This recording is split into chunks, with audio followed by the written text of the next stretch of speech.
आपण मागच्या तासिकेला संशोधन अहवाल लेखनाची रूपरेषा बघताना प्रारंभिक विभाग बघितलेला होता आणि हो. प्रारंभिक विभागामध्ये मुख्य जे 5 मुद्दे असतात त्याविषयीचं विश्लेषण केलेलं होतं.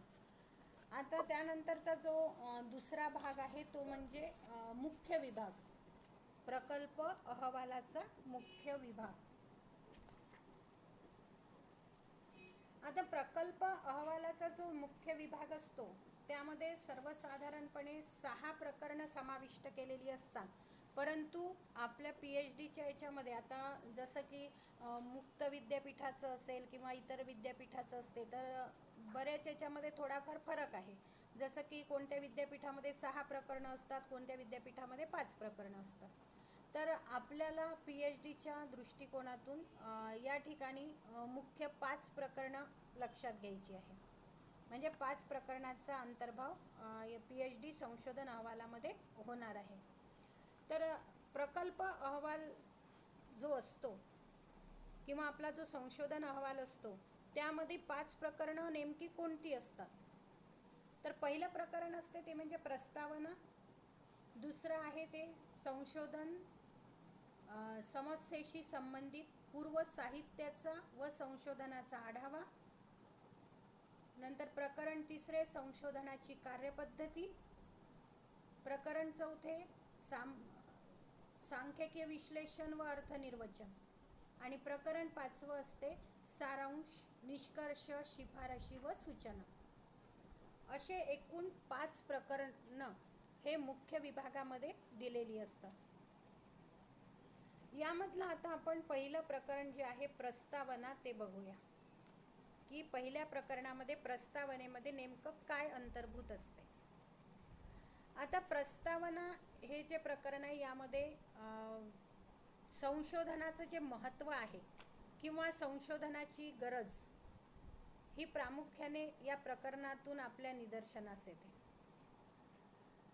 तर संशोधनाचं महत्त्व किंवा गरज वाचकाला कळावी, परीक्षकाला कळावी त्या दृष्टिकोनातून पहिलं प्रकरण हे लिहिल्या जाते. आता सुरुवातीला प्रस्तावना करतो आपण. प्रस्तावना का केली जाते? कारण की प्रस्तावनेमध्ये आपण जो काही विषय निवडलेला असेल, जी समस्या निवडलेली असते, ती समस्या का निवडली, तोच विषय घ्यावासा घेतला पाहिजे असं संशोधकाला का वाटलं, याची थोडक्यात कारण मीमांसा आपण प्रस्तावनेत करत असतो. त्यानंतर संशोधकाने जो विषय निवडलेला आहे त्या विषयाचं काय महत्त्व आहे, त्या विषयावर संशोधन करण्याची गरज का आहे किंवा त्या समस्येची आवश्यकता काय आहे, असं गरज, महत्त्व, आवश्यकता या तिन्ही दृष्टिकोनातून प्रस्तावना ही लिहिली जाते. त्यानंतर आपण संशोधनाची उद्दिष्ट ठरवत असतो.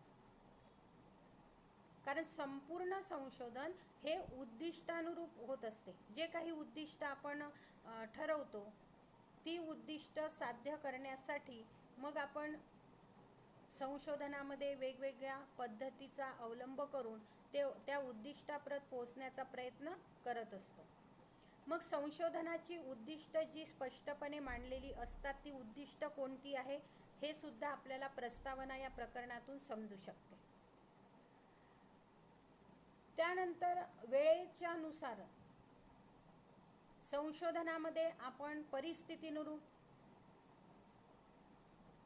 कोणकोणत्या बाबींचा समावेश करणार आहोत, त्यामध्ये कोणत्या बाबी आपण समजा माहिती जी मिळवतो ती सर्वच माहिती आपण घेणार असं नाही.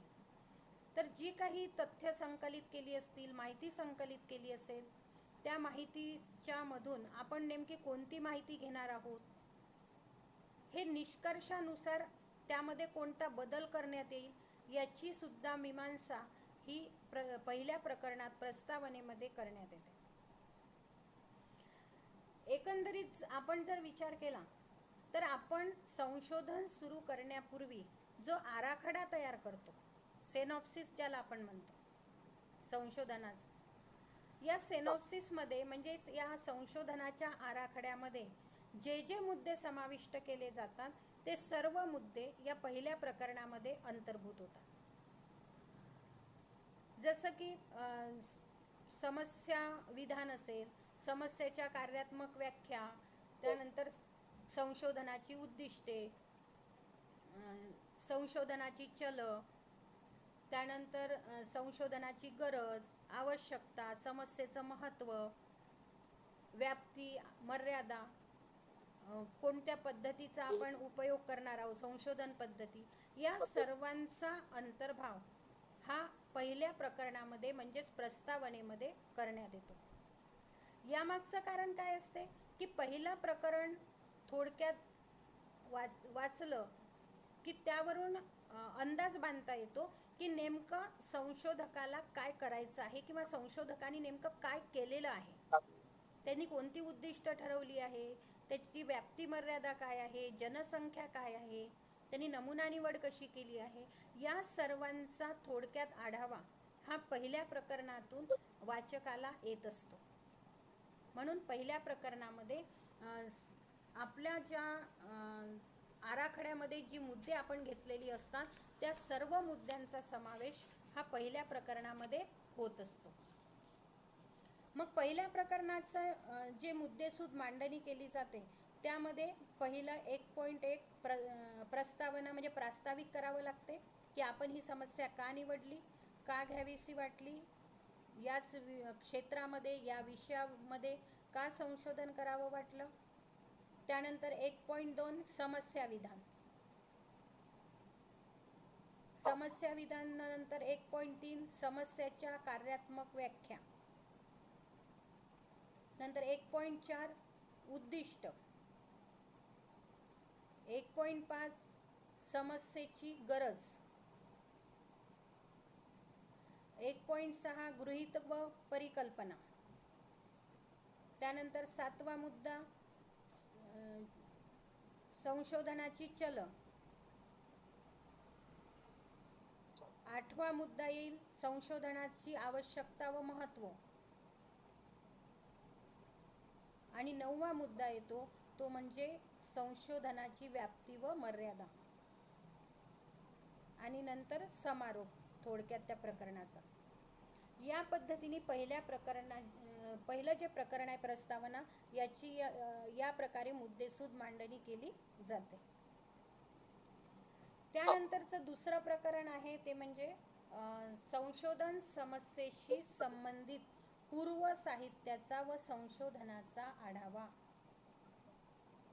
आपण ज्या विषयामध्ये ज्या क्षेत्रामध्ये संशोधन करणार आहोत त्या क्षेत्रामध्ये किंवा त्या विषयामध्ये आपल्या आधी बऱ्याच जणांनी संशोधन केलेलं असतं, वेगवेगळ्या पदवीसाठी केलेलं असते, वेगवेगळ्या विद्यापीठांतर्गत केलेलं असते.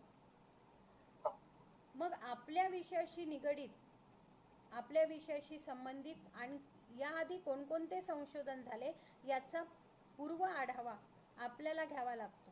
आता पूर्व आढावा शक्यतोवर कोणत्या याच्यातला, आता आपल्याला काही म्हणजे स्वातंत्र्यपूर्व काळापर्यंत जायची गरज नाही, तर मागील 10 वर्षातला आढावा या ठिकाणी घेतला तरी चालतो. मागील 10 वर्षातला आढावा या ठिकाणी घ्यावा लागतो. तर त्यामध्ये 2 भाग आहेत, एक म्हणजे पूर्व साहित्याचा आढावा आणि दुसरा आहे पूर्व संशोधनाचा आढावा. आता साहित्य आणि संशोधन यामध्ये फरक आहे. मग साहित्य म्हणजे की आपल्या विषयाशी रिलेटेड काही जर्नल्स असतील, मॅगझिन असतील, वर्तमानपत्र असतात, संदर्भ पुस्तकं असतात, ग्रंथ असतात, यामधून बरीचशी माहिती आपण आपल्या विषयाच्या अनुषंगाने घेत असतो. मग आपल्या विषयाशी निगडीत उदाहरणार्थ समजा जीवन शिक्षण मासिक आहे, शिक्षण संक्रमण असते, शिक्षण समीक्षा आहेत, असे अनेक मासिकं आहेत. या मासिकांमधून किंवा या जर्नल्समधून आपल्या विषयाशी निगडीत काही लेख प्रकाशित झालेले आहेत का याचा आढावा घेणं इथे क्रमप्राप्त ठरते. मग साहित्याचा आढावा घेताना नेमका कसा घेतला पाहिजे त्याचे सुद्धा नियम आहेत संशोधनाच्या दृष्टिकोनातून. तर त्यामध्ये साहित्याचा आढावा घेताना समजा उदाहरणार्थ शिक्षण समीक्षा हे जर्नल्स आपण रेफर करत आहोत. मग त्या शिक्षण समीक्षा या जर्नल्समध्ये जर आपल्या विषयाशी निगडीत एखादा लेख असेल तर तो संदर्भ घेताना आपल्याला त्या लेखाचं नाव म्हणजे जे टायटल असते, शीर्षक ज्याला आपण म्हणू, लेखाचं शीर्षक, त्यानंतर त्या लेखकाचं नाव आणि तो जो लेख आहे तो ज्या मासिकात आला आहे त्या मासिकाचं प्रकाशन वर्ष, म्हणजे समजा आता ऑक्टोबर 2020,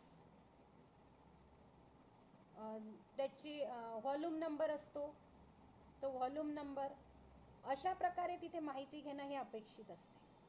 आणि नंतर त्या लेखाचा थोडक्यात सारांश त्या ठिकाणी द्यावा लागतो, की म्हणजे त्या लेखामध्ये नेमकं काय मांडलेलं आहे लेखकाने, म्हणजे त्याचा उपयोग हा आपल्या संशोधनासाठी आपल्याला करता येतो. या प्रकारे साहित्याचा आढावा घेतला जातो. संशोधनाचा आढावा घेताना आपल्या क्षेत्रातील आपल्या विषयाशी संबंधित जे जे काही संशोधनं मागील 10 वर्षात झालेली असतील त्यांचा आढावा इथे घ्यायचा आहे. तर त्यामध्ये पूर्व संशोधनाचा आढावा घेताना आपल्याला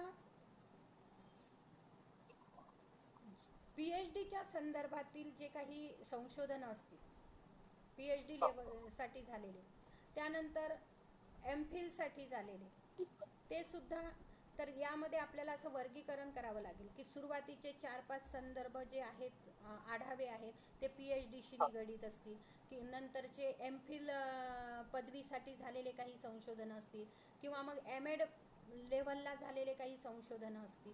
तर असे प्रत्येक तीनही स्तरावरचे आपण संदर्भ घेऊ शकतो.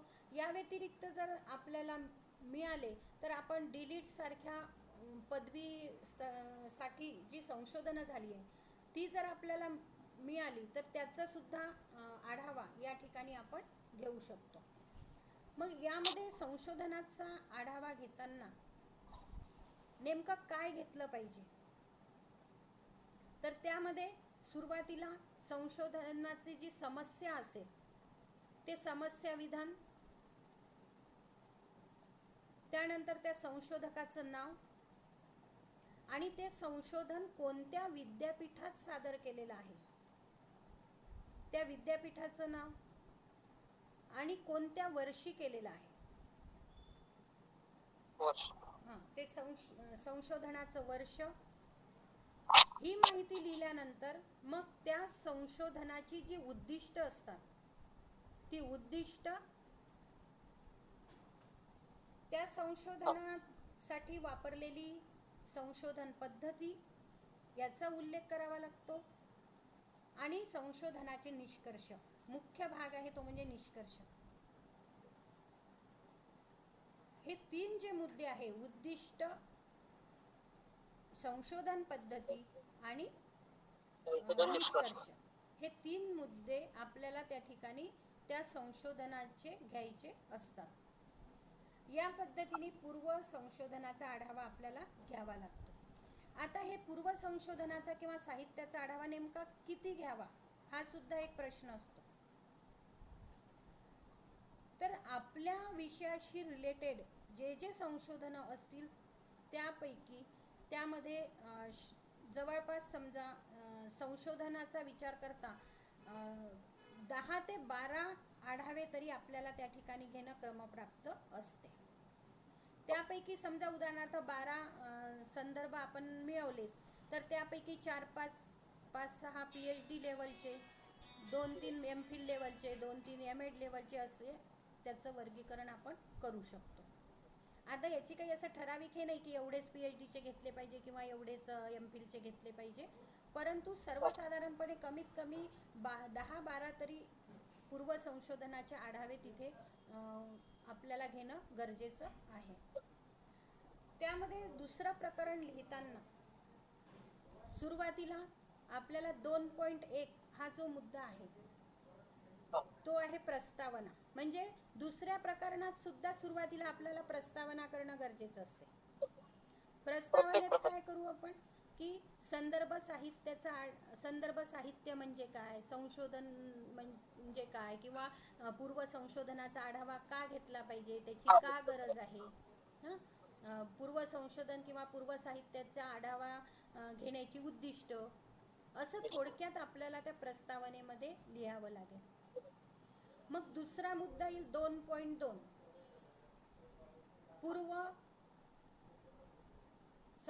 पूर्व साहित्याचा आढावा. मग पूर्व साहित्याच्या आढाव्यामध्ये तुम्ही जे काही 10-12 घेतले असतील संदर्भ ते तिथे लिहायचे आहे. जसं आता मी सांगितलं की पहिला आढावा नंबर 1 विषयाचं टायटल म्हणजे त्या लेखाचं शीर्षक, लेखकाचं नाव, त्या कोणत्या पुस्तकातून घेतलं, त्या पुस्तकाचं प्रकाशन वर्ष आणि कोणत्या पेजवरचं ते आर्टिकल आहे किंवा तो लेख कोणत्या पेजवरचा आहे, पृष्ठ क्रमांक, एवढी माहिती तिथे देणं गरजेचं आहे. आणि त्याच्या खाली मग त्याचा जो लेख आहे त्याचा थोडक्यात सारांश. असे 8 ते 10 आढावे आपल्याला त्या ठिकाणी घ्यायचे आहेत. त्यानंतर 2.3 जो मुद्दा आहे तो येईल पूर्व संशोधनाचा आढावा. आता पूर्व संशोधनाचा आढावा सुद्धा याच पद्धतीने लिहायचा आहे. क्रमांक 1 जो समस्येचं टायटल असेल ते टायटल लिहायचं, त्या संशोधकाचं नाव, कोणत्या विद्यापीठात सादर केलं त्या विद्यापीठाचं नाव, कोणत्या वर्षी सादर केलेलं आहे ते वर्ष, आणि त्याच्यानंतर मग त्या खाली उद्दिष्ट, संशोधन पद्धती आणि त्याचे निघालेले निष्कर्ष. हे या पद्धतीने 10-12 जे काही आढावे आपण घेणार ते या पद्धतीने तिथे लिहायचे आहे. त्यानंतर 2.4 जो मुद्दा आहे तो येईल संबंधित संशोधन व साहित्याचा आपल्या संशोधनाशी असलेली उपयुक्तता. म्हणजे आपण जे आढावे घेतले आहेत पूर्व संशोधनाचे, पूर्व साहित्याचे, त्याचा आपल्या संशोधनाशी काय उपयोग आहे, काय कोणत्या प्रकारे ते आपल्या संशोधनासाठी उपयुक्त ठरणार आहे हे तिथे स्पष्ट करायचं आहे. म्हणजे पूर्व संशोधनाचा आपल्या संशोधनाशी असलेला सहसंबंध किंवा त्याची उपयुक्तता. हा झाला 2.4 मुद्दा. आणि नंतर 2.5 येईल तो समारोप. थोडक्यात सर्व प्रकरणाचा नंतर शेवटी समारोप. या प्रकारे दुसरं प्रकरण हे आपल्याला या मुद्द्यांनुसार लिहायचं असते. आता सर्वात महत्त्वाचं जर कोणतं प्रकरण आहे तर ते तिसरं प्रकरण. कारण संशोधनाची कार्यपद्धती. आता संशोधनाची कार्यपद्धती म्हटल्यानंतर प्रत्यक्ष संशोधन करताना संशोधक जे जे काही कार्य करतो त्या सर्वांचा उल्लेख यामध्ये करणं गरजेचं असते. तुम्ही कोणती संशोधन पद्धती वापरली, नमुना निवड कशी केली, जनसंख्या न्यादर्श कसा घेतला, त्यानंतर संशोधनाची कोणती तंत्र वापरणार आहात, चल कोणती वापरणार आहात, प्रत्यक्ष कार्यपद्धती कशी करणार आहात, प्रश्नावली समजा तुमची असेल, संशोधनाची साधनं कोणती वापरणार आहात, त्यामध्ये प्रश्नावली, मुलाखती, निरीक्षण, पदनिश्चय श्रेणी, पडताळा सूची, अशी अनेक साधनं संशोधनाची असतात. त्यापैकी नेमकी कोणती साधनं आपण वापरणार आहोत त्यांचा उल्लेख आणि त्यांचं स्पष्टीकरण हे तिसऱ्या प्रकरणात देणं महत्त्वाचं असते. म्हणजे आपण जे काही कार्य करतो त्या कार्याच्या सुरुवातीपासून ते शेवटपर्यंत आपण जे करणार आहोत त्याची इत्थंभूत माहिती, त्याचा अहवाल या तिसऱ्या प्रकरणात लिहायचा असतो. आता संशोधनाची कार्यपद्धती या प्रकरणात जेव्हा तपशीलवार आपण माहिती देतो तेव्हा त्या अंतर्गत ते मुद्देसूद येणं गरजेचं आहे. त्यामध्ये सर्वात पहिले की तुम्ही ज्या ज्या काही पद्धती वापरलेल्या असतील, जी तंत्र वापरलेली असेल, जी साधनं वापरली असतील, अशा बारीक सारीक गोष्टींचं तपशीलवार वर्णन करणं गरजेचं असतं. तिसऱ्या प्रकरणामध्ये समजा आपण प्रयोग केला असेल, प्रयोग पद्धती समजा असेल, प्रायोगिक पद्धती असेल संशोधनाची, जर प्रयोग केला असेल तर मग प्रयोगासाठी कोणत्या विद्यार्थ्यांची निवड केली, किती विद्यार्थ्यांची निवड केली, ती निवड कशा पद्धतीने केली, प्रयोगासाठी कोणता अभिकल्प वापरला, एकलगट अभिकल्प वापरला की द्विगट अभिकल्प वापरला, अशा प्रत्येक मुद्द्यांची माहिती त्यामध्ये देणं हे अनिवार्य असते. त्यानंतर माहिती गोळा करण्यासाठी आपण जी साधनं वापरतो, जसं प्रश्नावली, मुलाखती वगैरे, सर्वसामान्यपणे सर्वेक्षणात्मक जर पद्धती संशोधनाची असेल तर त्यासाठी आपण प्रश्नावली आणि मुलाखतीचा प्रामुख्याने वापर करतो. प्रायोगिक पद्धती असेल तर चाचणी विकसित करतो, टेस्ट घेतो मुलांच्या. आणि सर्वेक्षणात्मक पद्धतीमध्ये सुद्धा ज्या काही सायकोलॉजिकल टेस्ट विकसित झालेल्या आहेत, प्रमाणित चाचण्या त्याला आपण म्हणतो, मानसशास्त्रीय कसोट्या किंवा मानसशास्त्रीय चाचण्या, यांचा सुद्धा वापर संशोधनाची साधनं म्हणून आपण करत असतो. मग नेमकं आपल्या संशोधनासाठी आपण कोणती साधनं वापरली आहेत त्याचा उल्लेख त्या ठिकाणी करणं गरजेचं असते. आपण प्रश्नावली वापरली असेल तर मग प्रश्नावली, मग नुसतं प्रश्नावली असं लिहून चालत नाही, तर ती प्रश्नावली कोणासाठी तयार केली आहे, विद्यार्थ्यांसाठी, पालकांसाठी की शिक्षकांसाठी की समाजातल्या कोणत्या इतर घटकांसाठी, जी काही आपली चलं असतात त्या चलाशी संबंधित आपल्याला ती साधनांची निवड करणं गरजेचं असते.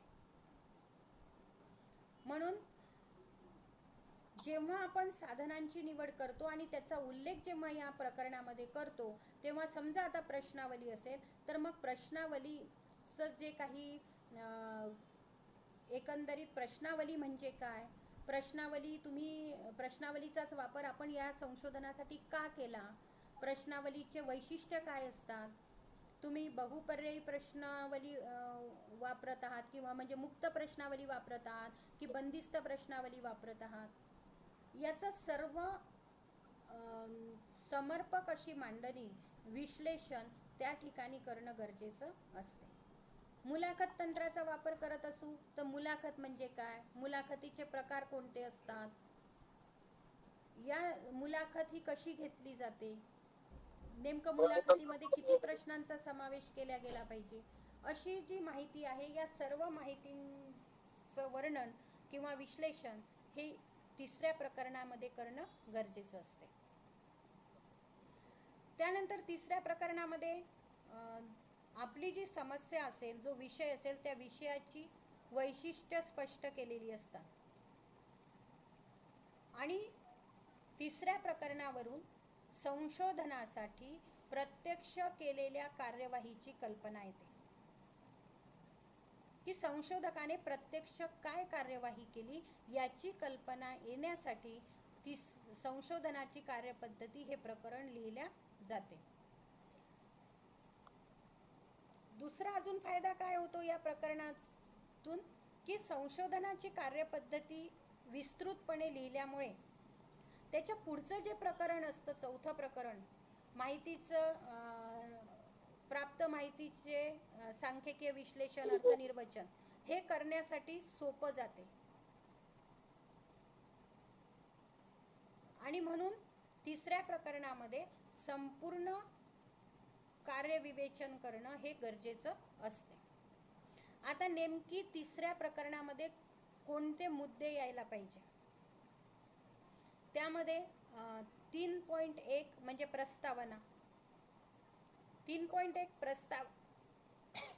प्रस्तावनेमध्ये संशोधनाची कार्यपद्धती मांडण्याआधी प्रस्तावनेमध्ये संशोधन म्हणजे काय,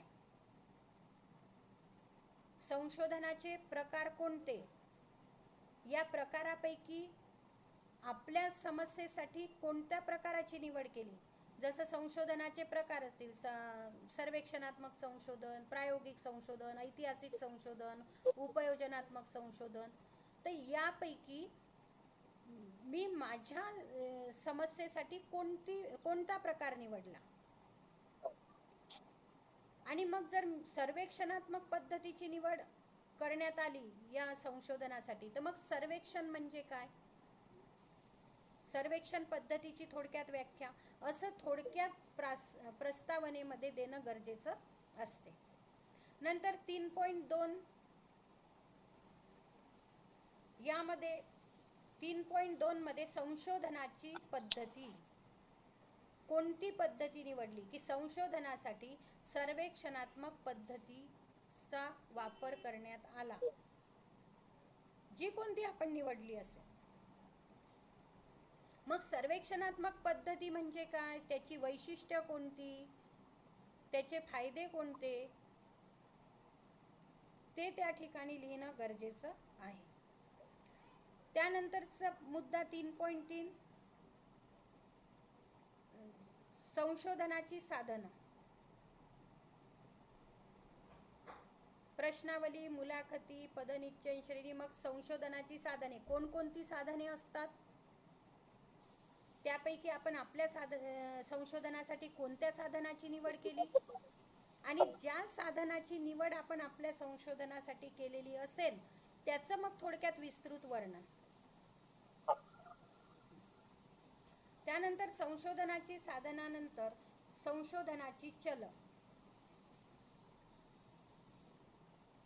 आश्रयी चल, स्वाश्रयी चल, बाह्य चल, सामाजिक चल, अशी चलांचे असे प्रकार पडतात. तर त्यामध्ये स्वाश्रयी चल कोणतं, आश्रयी चल कोणतं, बाह्य चल कोणती, हे तिथे नमूद करणं गरजेचं असते. त्यानंतरचा मुद्दा येतो ते म्हणजे नमुना निवड, जनसंख्या व नमुना निवड. जनसंख्या म्हणजे काय, की एकूण आदर्श म्हणजे जनसंख्या.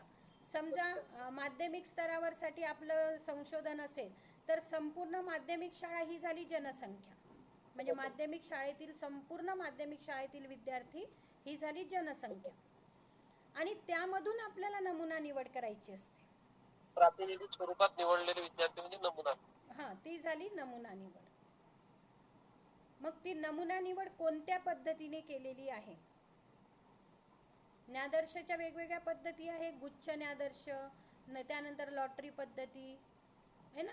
ह्या ज्या वेगवेगळ्या न्यादर्शाच्या पद्धती आहे त्यामधल्या आपल्या सोयीनुसार आपल्याला सहज सुलभ होईल या पद्धतीची निवड करून त्याचा उल्लेख तिथे करणं गरजेचं आहे. मग न्यादर्श म्हणजे काय, न्यादर्श कोणकोणत्या प्रकारचे आहेत, त्याची वैशिष्ट्य कोणती, हे सुद्धा डिटेलमध्ये लिहिणं गरजेचं आहे. त्यानंतर नमुना निवड नंतरचा जो भाग आहे तो म्हणजे कोणता येईल नंतरचा,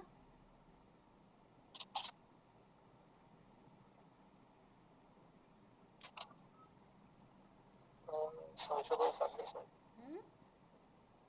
नमुना निवड केल्यानंतर जनसंख्या व नमुना निवड, याच्यानंतर काय येईल, संशोधनाची प्रत्यक्ष कार्यपद्धती.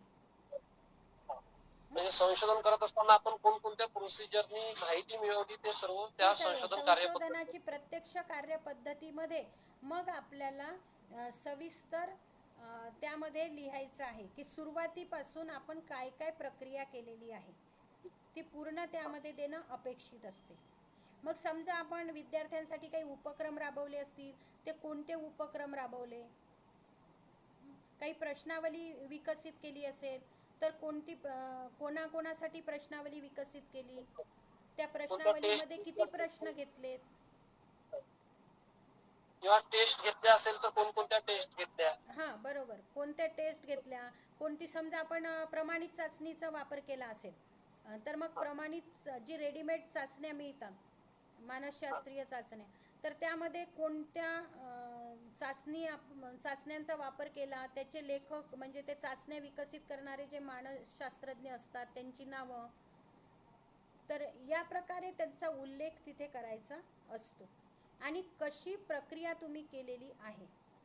जसं आपण समजा प्रायोगिक पद्धती असेल तर प्रायोगिक पद्धतीमध्ये आपण विद्यार्थ्यांचे 2 गट तयार करतो. द्विगट अभिकल्प जर वापरला असेल आणि एका गटाला नियंत्रित गट संबोधतो, दुसऱ्या गटाला प्रायोगिक गट, मग नियंत्रित गटाला पारंपरिक पद्धतीने शिकवणे आणि प्रायोगिक गटावर उपक्रम राबवणे आणि त्यानंतर दोन्ही गटाला चाचणी देऊन मग त्याचा जी काही गुण असतील त्यावरून एकंदरीत त्यांच्यामध्ये काय बदल झालेला आहे हे पडताळणे.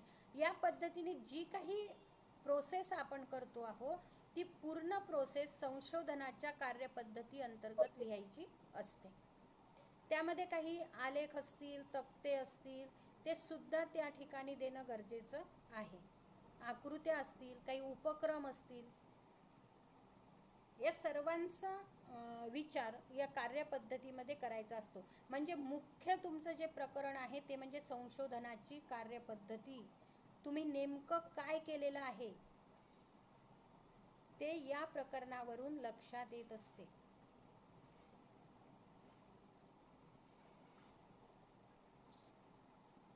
म्हणून संशोधनासाठी प्रत्यक्ष केलेल्या कार्यवाहीची कल्पना येण्यासाठी या अहवाल लेखनाचं महत्त्व आपल्याला दिसून येते. त्यानंतरचं चौथं प्रकरण असतं ते म्हणजे सामुग्री विश्लेषण अन्वयार्थ, किंवा त्याला आपण सोप्या भाषेत म्हणजे असं पण हेडिंग दिल्या जाते की प्राप्त माहितीचे सांख्यिकीय विश्लेषण व अर्थनिर्वचन. प्राप्त माहितीचे सांख्यिकीय विश्लेषण व अर्थनिर्वचन. प्रत्यक्ष कार्य केल्यानंतर आपण जी काही माहिती प्राप्त करत असतो, जे काही तथ्य संकलन करत असतो, या सर्व तथ्य संकलनामधून माहितीमधून आपल्याला निष्कर्ष काढायचे असतात. त्या माहितीची व्यवस्थित मांडणी करायची असते आणि त्यासाठी मग आपल्याला ती व्यवस्थित मांडणी करण्यासाठी विशिष्ट सारणींमध्ये त्याची मांडणी करावी लागते. आणि म्हणून मग त्यासाठी सांख्यिकीय जे प्रक्रिया आहे त्याची मदत आपल्याला घ्यावी लागते. संख्याशास्त्राची मदत आपल्याला घ्यावी लागते. मग संख्याशास्त्रामध्ये जे असेल मीन, मोड, मीडियम, वारंवारिता काढणे, सरासरी काढणे, ह्या ज्या काही टी स्कोर, झेड स्कोर, हे जे सांख्यिकीय सूत्र आहेत, संख्याशास्त्राची जी काही ही प्रक्रिया आहे, ही प्रक्रिया करण्यासाठी आपल्याला तक्ते, सारण्या, आलेख, त्यानंतर आलेखाचे वेगवेगळे प्रकार असतात, स्तंभालेख ना, वेगवेगळे जे प्रकार असतात आलेखाचे, त्यापैकी आपण कोणत्या प्रकार वापरणार आहोत आणि त्यावरून सारण्यांचं कसं आपण विश्लेषण करणार आहोत, हे सर्व आपल्याला या चौथ्या प्रकरणामध्ये लिहिणं गरजेचं आहे. आणि सारण्या तयार केल्यानंतर, आलेख वगैरे काढल्यानंतर सांख्यिकीय विश्लेषण झालं की त्या सांख्यिकीय विश्लेषणावरून आपल्याला त्याचा अर्थ लावायचा असतो. त्यालाच अन्वयार्थ असं सुद्धा म्हटले जाते की अर्थ लावल्यानंतर, त्याचं विश्लेषण केल्यानंतर अर्थ लावणं हे गरजेचं आहे. अर्थ निर्वचन केल्यानंतरच आपण त्यावरून निष्कर्ष काढू शकतो. म्हणून आधी सांख्यिकीय विश्लेषण करणे, त्यासाठी सारण्या तयार करणे, तक्ते तयार करणे, आलेखांचा वापर करणे, वेगवेगळ्या आकृत्यांचा वापर करणे आणि त्यावरून मग अर्थनिर्वचन करणे, त्याचा अर्थ काढणे की नेमकं जे काही आपलं गुणोत्तर निघत असेल, जो स्कोर येत असेल समजा, त्यावरून नेमका काय अर्थबोध होतो. प्रश्नावली भरून त्याच्यावरून काय बोध होतो, त्यातले प्रश्न असतील, त्यावरून काय माहिती मिळालेली आहे किंवा काय बोध होत आहेत ते त्या अर्थनिर्वचनात. बरोबर. त्या पद्धतीने तो अर्थ लावायचा असतो. तर यामध्ये सुद्धा, या प्रकरणामध्ये सुद्धा मांडणी करताना सुरुवातीला 4.1 प्रास्ताविक असते की सांख्यिकीय विश्लेषण म्हणजे नेमकं काय, सांख्यिकीय विश्लेषण का केल्या जाते. त्यानंतर संख्याशास्त्राची जी सूत्र आहेत, जसं आता मी सांगितली मीनचं सूत्र, मीन, मोड, मीडियम वगैरे, ते सूत्र तिथे लिहायची असतात. ज्या सूत्रांचा वापर करून, उपयोग करून आपण आपलं सांख्यिकीय विश्लेषण केलेलं आहे, विशेषतः त्या सूत्रांचा उल्लेख त्या ठिकाणी करणं गरजेचं असते. अशी थोडक्यात संख्याशास्त्राविषयीची माहिती प्रास्ताविकेत द्यायची असते 4.1 मध्ये. त्यानंतर 4.2 तुमचं ज्या काही सारण्या सुरू होतील, समजा उद्दिष्ट एक पहिलं उद्दिष्ट आहे आणि त्या उद्दिष्टाच्या अनुषंगाने जी माहिती तुम्ही मिळवलेली आहे, त्या माहितीच्या अनुषंगाने तुम्ही जो तक्ता तयार केला आहे किंवा जी सारणी तयार केली आहे, तर तिथे येईल मग 4.2 सांख्यिकीय विश्लेषण, त्यामधला तक्ता क्रमांक 1, ते उद्दिष्ट, त्या उद्दिष्टानुरूप तिथे तुमचा तो सारणी तक्ता, त्या तक्त्याच्या खाली जे काही तुमचे आलेख असतील, आकृत्या असतील, ते द्यायचे. आणि तो आलेख, आकृत्या दिल्यानंतर मग वर जे तुम्ही त्या सारण्यांमध्ये विश्लेषण केलेलं आहे, त्यावरून आणि त्या आलेखावरून त्याच्या खाली त्याचा अर्थ लावायचा असतो. म्हणजे सारणी, त्याच्या खाली त्या सारणीच्या अनुषंगाने आलेख किंवा आकृती, आणि त्या आलेख आणि आकृतीवरून खाली त्याचा अर्थ. असे तुमचे जे टेबल आहेत किंवा ज्याला आपण सारण्या म्हणतो, तक्ते म्हणतो, ते तुमच्या उद्दिष्टाला च्या अनुषंगाने, आणि तुम्ही प्रश्नावलीमध्ये किती प्रश्न काढलेले आहेत किंवा चाचणी विकसित केली असेल, त्या चाचणीमध्ये किती प्रश्न आहेत, त्या अनुषंगाने तेवढ्या सारण्या आपल्या तयार होतात. आता PhDचं वर्क म्हटल्यानंतर तुमच्या 40-50ही सारण्या तयार होऊ शकतात, कोष्टकं असतात, आणि त्यावरून त्याचा अर्थ लावायचा असतो. हे झाल्यानंतर नंतरचा मुद्दा येतो, तो म्हणजे समारोप, की वर आपण जे काही केलेलं आहे सारण्या वगैरे, हे त्याचा थोडक्यात आपल्याला समारोपीय असं त्याच्यामध्ये लिहायचं असतं. त्यानंतर 5वं प्रकरण आहे ते म्हणजे निष्कर्ष, सारांश, निष्कर्ष, शिफारशी व सूचना. सारांश म्हणजे पहिल्या प्रकरणापासून ते 4थ्या प्रकरणापर्यंतचा थोडक्यात सारांश.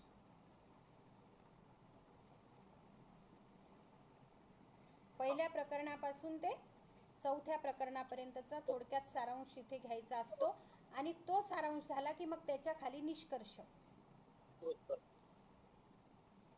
सांख्यिकीय विश्लेषण केल्यानंतर, त्याचं अर्थनिर्वचन केल्यानंतर त्यातून नेमके काय निष्कर्ष निघतात. निष्कर्षामध्ये 2 प्रकार केले जातात, एक मुख्य निष्कर्ष आणि दुसरं सर्वसामान्य निष्कर्ष. मुख्य निष्कर्ष काय आहेत आणि त्या मुख्य निष्कर्षावरून मग सर्वसामान्य निष्कर्ष काय आहे. निष्कर्ष लिहिताना केव्हाही ते पॉझिटिव्ह ॲटिट्यूडने लिहिले पाहिजे. म्हणजे समजा आपण असं एखाद्या वेळेस काही नकारात्मक असेल, म्हणजे समजा आता हा बदल झालेला नाही समजा एखाद्या गोष्टीमध्ये, तर आपण तो बदल झालेला दिसून येत नाही असं म्हटल्यापेक्षा यामध्ये बदल होण्यासाठी प्रयत्न करणे आवश्यक आहे असं त्या ठिकाणी आपण म्हणू शकतो. म्हणजे आहे, आपण पॉझिटिव्हली घेतलं की बदल करण्यासाठी प्रयत्न करणे आवश्यक आहे. म्हणजे काय की याचा अर्थ त्यामध्ये बदल झालेला नाही हे स्पष्ट होतं. म्हणजे पूर्णपणे नकारात्मक वाक्य न लिहिता ते सकारात्मक पद्धतीने लिहिलं पाहिजे. जसं बघा आपण मुलांना शेरे देतो, तर आपण असं म्हणत नाही की तुला गणितात हे येत नाही असं म्हणत नाही. आपण काय म्हणू की तुला गणितात ह्या क्रिया करण्यासाठी अजून प्रयत्न करणं गरजेचं आहे. अभ्यास करावा, शुद्ध लेखनाचा सराव करावा. हां, सराव करावा वगैरे असं आपण म्हणतो. हे झालं सकारात्मक पद्धतीने. म्हणून कोणत्याही सूचना देताना किंवा निष्कर्ष काढताना ते सकारात्मक पद्धतीने तिथे काढलेले असले पाहिजे. त्यानंतर निष्कर्षानंतर येते शिफारशी. आपण जे संशोधन केलेलं आहे त्या संशोधनातून एकंदरीत सर्व प्रक्रिया केल्यानंतर, सांख्यिकीय विश्लेषण, अर्थनिर्वचन केल्यानंतर जे निष्कर्ष निघतात त्या निष्कर्षावरून आपण काय शिफारशी सुचवू शकतो. आता शिफारशी ह्या विषय कशाशी रिलेटेड आहे, कोणत्या क्षेत्रामधला आहे यावर डिपेंड असते. समजा विद्यार्थ्यांशी संबंधित असतील विषय, तर मग आपल्याला शिफारशी करताना विद्यार्थ्यांसाठी शिफारशी कराव्या लागतील, शिक्षकांसाठी शिफारशी कराव्या लागतील, पालकांसाठी कराव्या लागतील. किंवा आपण जर असा शिक्षण क्षेत्राशी जनरल विषय घेतला असेल तर त्याविषयी शिफारशी करताना वेळ प्रसंगी आपल्याला शासनाला शिफारशी कराव्या लागतात, समाजाला शिफारशी कराव्या लागतात. म्हणजे आपला विषय कोणत्या घटकाशी निगडीत आहे, कोणत्या क्षेत्राशी निगडीत आहे हे सर्व लक्षात घेऊन त्यानुसार मग त्या शिफारशी नेमक्या कोणासाठी करायच्या आहेत हे तिथे ठरते. आणि त्या शिफारशी लिहिताना मग विद्यार्थ्यांसाठी शिफारशी, मग त्याच्याखाली 1, 2, 3, 4 ज्या काही तुम्ही शिफारशी करणार, शिक्षकांसाठी शिफारशी, शिक्षकांसाठीच्या शिफारशी, अशा स्पष्ट शब्दामध्ये स्पष्टपणा त्या ठिकाणी असणं गरजेचं आहे शिफारशी करताना. त्यानंतर सूचना पण ज्या शिफारशी आपण केल्या त्या शिफारशींचं कसं पालन केलं पाहिजे किंवा त्या शिफारशी कशा अंमलात आणल्या पाहिजे, त्या का अंमलात आणणे गरजेचं आहे याविषयीच्या थोडक्यात सूचना त्या ठिकाणी देणं गरजेचं असते. की मी ज्या विषयामध्ये संशोधन केलं आहे त्या विषयात आणखी आपण कसं संशोधन करू शकतो, त्यासाठी आपण त्या संदर्भात संशोधनाची पुढील दिशा म्हणून आपण वेगवेगळे विषय सुचवू शकतो आपल्या विषयाशी निगडीत. हे सूचनामध्ये येते का मॅडम की आपल्या विषयाशी सूचना संबंधित व संशोधनाची पुढील दिशा हा एकच मुद्दा असा येतो. तर त्यामध्ये काही सूचना करून मग त्या अनुषंगाने पुढील दिशा आपल्याला कशी ठरवता येईल, आणखी या क्षेत्रामध्ये कशा प्रकारे संशोधन करता येईल, कोणत्या पद्धतीने करता येईल याविषयीच्या सूचना देऊन तशी उदाहरणं 1-2 विषय आपण त्या ठिकाणी देऊ शकतो. पीएचडी लेवलला मॅडम किती विषय दिले पाहिजे, समजा साधारण किती सुचवले पाहिजे? 4-5 विषय सफिशियंट आहे, खूप काही गरजेचं नसते असं. 4-5 विषय दिले तरीही चालतात विषयाशी निगडीत. तर या पद्धतीने हे 5वं प्रकरण जे आहे ते पहिलं सारांश. मग याचा मुद्दा क्रमांक कसे येतील याचे की पहिलं येईल 5.1 सारांश, 5.2 निष्कर्ष, 5.3 सूचना, हां 4 शिफारशी. नाही, शिफारशी आधी 5.3 शिफारशी, 5.4 सूचना आणि ते सूचना व पुढील संशोधनाची दिशा आणि नंतर थोडक्यात समारोप. या पद्धतीने हे 5 प्रकरणं तयार करायची असतात. आता हे जे 5 प्रकरणं आपण तयार करतो यामध्ये निष्कर्ष हे सर्वात महत्त्वाचे आहे, कारण निष्कर्ष निघाल्याशिवाय तुमचं संशोधन पूर्णच होत नाही. निष्कर्ष हेच महत्त्वाचे आहे, कारण निघालेल्या निष्कर्षावरूनच पुढची संपूर्ण एकंदरीत दिशा ही ठरत असते. तुमच्या संशोधन हे जगासाठी किंवा त्या विषयासाठी, त्या क्षेत्रासाठी कसं महत्त्वाचं आहे, हे त्या निष्कर्षावरून लक्षात येतं. आणि म्हणून हे पाचही प्रकरण योजना तयार केल्यानंतर शेवटी या 5 प्रकरणाच्या लिखाणासाठी आपण कोणकोणत्या संदर्भ ग्रंथाचा मदत घेतलेली आहे संदर्भ ग्रंथ तर ती संदर्भ ग्रंथ सूची, संदर्भ साहित्याचा वापर हा सुद्धा तिथे करणं गरजेचं आहे.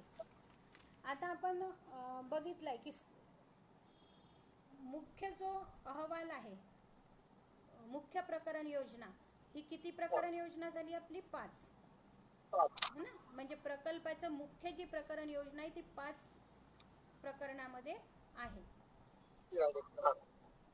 तर या ठिकाणी आपण आणि त्याच्यातले उपमुद्दे सुद्धा इथे बघितलेले आहे. आता संदर्भ ग्रंथ सूचीचा जो उल्लेख केलेला आहे तो नंतरचा भाग आहे. जसं आपण बघितले की अहवाल लेखनाचे जे स्वरूप आहे ते 3 भागामध्ये विभागलेलं आहे. प्राथमिक विभाग, मुख्य विभाग आणि अंतिम विभाग. तर प्राथमिक विभागामध्ये 5 मुद्दे आपण बघितले. आजच्या मुख्य विभागामध्ये सुद्धा 5 प्रकरणं बघितली. ते प्रकरणं कसे लिहायचे, मुद्देसूद तेही पाहिलं. आणि आता नंतरचा विभाग आहे तो म्हणजे अंतिम विभाग. अंतिम विभागामध्ये काय येते? संदर्भ ग्रंथ सूची आणि परिशिष्ट अंतिम विभागामध्ये.